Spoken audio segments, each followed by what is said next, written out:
Right గా Telangana deputy CM Bhatti Vikramarka మాట్లాడుతున్నారు. ఇప్పుడు లైవ్ చూద్దాం. లేకుండా స్వాతంత్రం లేకుండా మాట్లాడే హక్కు కూడా లేకుండా ఒక నియంతృత్వ పోకళ్ళతో ఒక రాజులాగా పాలన చేస్తూ ఉంటే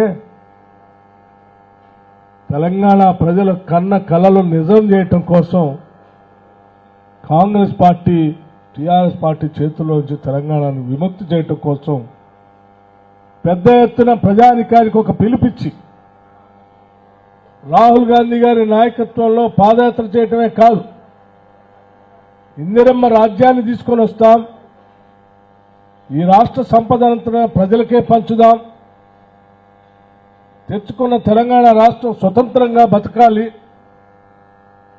తెచ్చుకున్న తెలంగాణ రాష్ట్రం ఆత్మగౌరవంతో బతకాలి అని చెప్పి మనమందరం పిలిపిస్తే తెలంగాణ రాష్ట్ర ప్రజలందరూ కూడా పెద్ద ఎత్తున బీఆర్ఎస్ పార్టీని బంగాళాఖాతంలో పడేసి ఇందిరమ్మ రాజ్యాన్ని ఈరోజు రాష్ట్రంలో ఏర్పాటు చేసి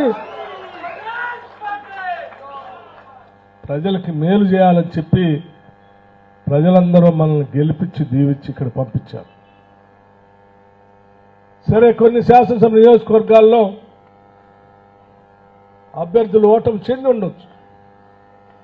ప్రజాస్వామ్యంలో గెలుపు ఓటములు అనేది సహజం. కానీ అంతిమంగా రాష్ట్ర వ్యాప్తంగా ఉన్నటువంటి ప్రజానికం ఇచ్చినటువంటి తీర్పు మార్పు కోరుకున్నారు.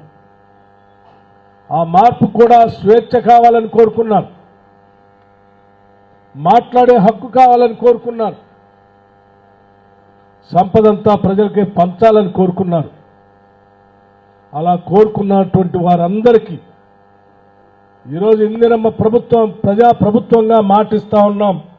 కాంగ్రెస్ ప్రభుత్వం తరఫు నుంచి ప్రజలకి ఏ వాగ్దానాలు అయితే చేసి వచ్చామో వాటన్నిటినీ నిజం చేస్తాం, ప్రజల కలల్ని వాస్తవ రూపంలో తీసుకొని వస్తామని కూడా ఈ సందర్భంగా మనం చేస్తా ఉన్నాం.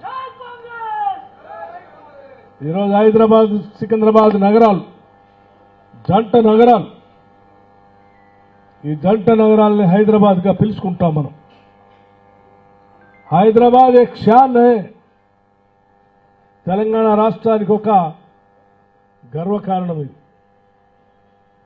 తెలంగాణ రాష్ట్రంలో ఉన్నటువంటి హైదరాబాద్ నగరంలో అనేక ప్రాంతాల ప్రజలు వచ్చి ఇక్కడ నివాసం ఉంటారు, అనేక మతాలకు సంబంధించినటువంటి వాళ్ళు ఉంటారు, అనేక మంది ఇక్కడికి వచ్చి సెటిలర్స్గా ఉపాధి పొందుతూ ఉంటారు.